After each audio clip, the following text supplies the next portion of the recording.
কাশ্মীরের শহীদ জওয়ানের স্ত্রীকে সরকারি চাকরি মমতার।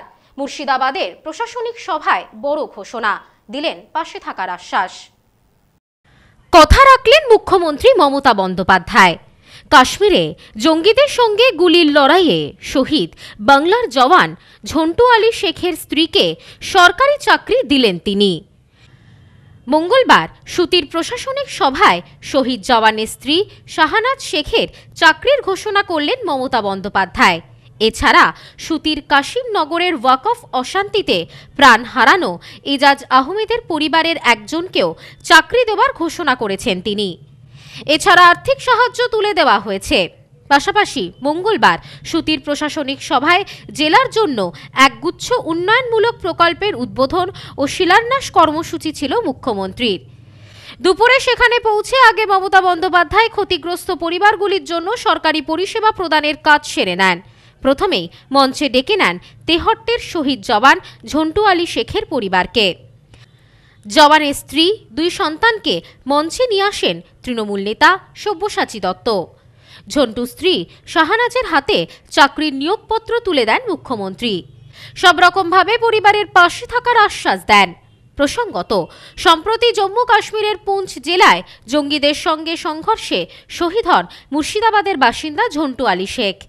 এদিন প্রশাসনিক সফরের মঞ্চ থেকে কেন্দ্রীয় শাসক দল এবং সীমান্তরক্ষী বাহিনীর বিএসএফ এর বিরুদ্ধে কড়া আক্রমণ শোনান মুখ্যমন্ত্রী।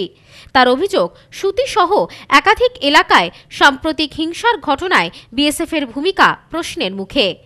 মুখ্যমন্ত্রী বলেন, সীমান্ত এলাকায় বিএসএফ কোথায় কি করছে সেটা রাজ্য জানে না, অথচ গোলমালের সময় তারাই সক্রিয় হয়ে ওঠে। যারা অশান্তি ছড়িয়েছে তাদের মদত কোথা থেকে এসেছে তা খতিয়ে দেখা হচ্ছে।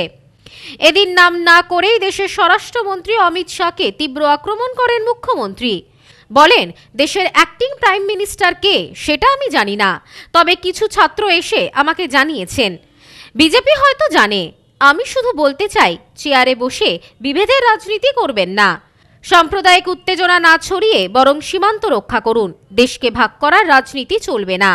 ওয়াকফ অশান্তির মাঝে পড়ে নিহত এজাজ আহমেদের পরিবারকে আর্থিক সাহায্য তুলে দেন মমতা বন্দ্যোপাধ্যায়।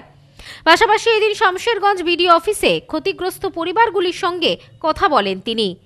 এদিন এখানে উপস্থিত ছিলেন রাজ্য পুলিশের ডিজি রাজীব কুমার, মুখ্য সচিব মনোজ পান্থ, জেলা শাসক Rajasvi Mitra. Bureau report, news no man's land, Murshidabad.